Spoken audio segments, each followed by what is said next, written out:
তরুণদের হাতে আগামী বাংলাদেশ, সেই তরুণদেরকে তৈরি করবার জায়গায় আছেন আপনারা। এই কারণে আপনারা এতটা আপনারা সকল সময় গুরুত্বপূর্ণ শিক্ষক শিক্ষিকা মন্ডলী, কিন্তু বর্তমান বাংলাদেশের প্রেক্ষাপটে আপনারা আরো বেশি গুরুত্বপূর্ণ ভূমিকা পালন করার সুযোগ রয়েছে। এটি আমি বুঝি শুধু তাই নয়, এটি আমার দল বাংলাদেশ জাতীয়তাবাদী দল বোঝে, এবং আমার দলের সর্বোচ্চ নেতা আমাদের প্রিয় নেতা তারেক রহমান বোঝেন বলেই তিনি শিক্ষা ক্ষেত্রে বোঝেন যে মানসম্মত শিক্ষা যদি নিশ্চিত করতে হয়, তার প্রথম যেটি কাজ সেটি হচ্ছে রিক্রুটমেন্ট প্রসেস ফেয়ার হতে হবে,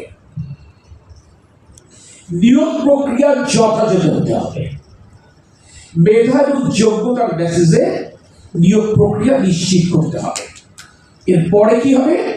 যথাযথ প্রশিক্ষণ দিতে হবে শিক্ষকদেরকে, এবং যে কারিকুলামের কথা বললেন, অবশ্যই দেশি বিদেশি বিশেষজ্ঞদের সমন্বয়ে এমন একটি নীতিমালা প্রয়োগ করতে হবে, এমন একটি শিক্ষানীতি প্রয়োগ করতে হবে যেটি বছর বছর না হলে 5 বছর 5 বছর পরিবর্তন করার প্রয়োজন হবে।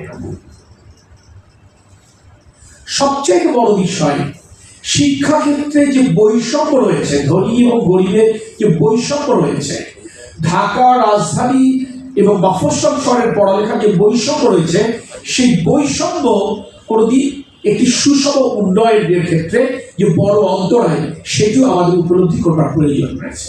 একটি জায়গায় কিন্তু এরকম জায়গা ছিল, তো সেখান থেকে কিন্তু আমাদের পরিবর্তন হতে হবে। আপনি বলবেন সেই পরিবর্তনকে আপনারা করতে পারবেন না, এই পরিবর্তন অবশ্যই রাষ্ট্রকে করতে হবে, বিশেষ করে রাজনীতিবিদদের করতে হবে।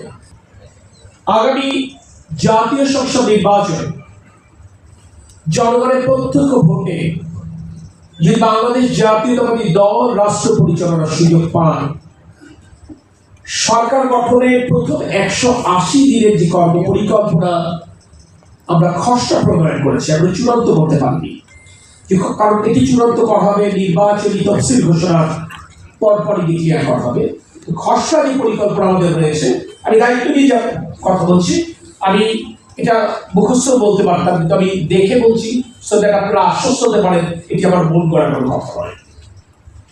শিক্ষা ব্যবস্থার ক্ষেত্রে আমরা আমাদের 180 দিনের পরিকল্পনা আমাদের প্রথমে রয়েছে প্রাথমিক স্কুলের শিক্ষকদের অর্থনৈতিক সুবিধা ও সামাজিক মর্যাদা বৃদ্ধি করা এবং তাদের বিশেষ প্রশিক্ষণ কর্মসূচির আওতায় আনা হবে।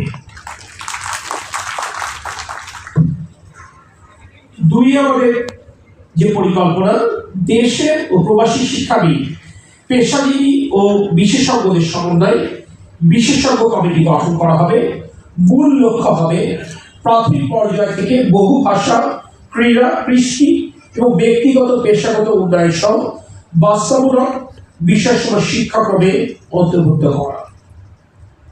3, সরকারি ব্যবস্থাপনায় plumbing, electrician, mechanics, dental hygienist, medical technician ইত্যাদি স্বল্পমেয়াদী ট্রেড কোর্স চালু করা।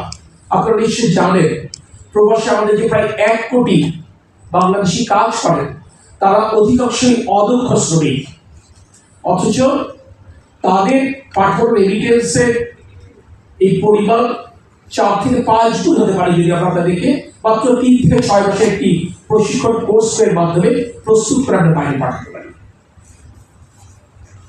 4 যেটা আছে, শিক্ষা ব্যবস্থাকে বহু বাস্তবমুখী করতে অ্যাপ্রেন্টিসশিপ, ইন্টার্নশিপ এবং ইন্ডাস্ট্রি একাডেমিয়ার সহযোগিতা বৃদ্ধির জন্য কার্যকর পদক্ষেপ গ্রহণ করা হবে।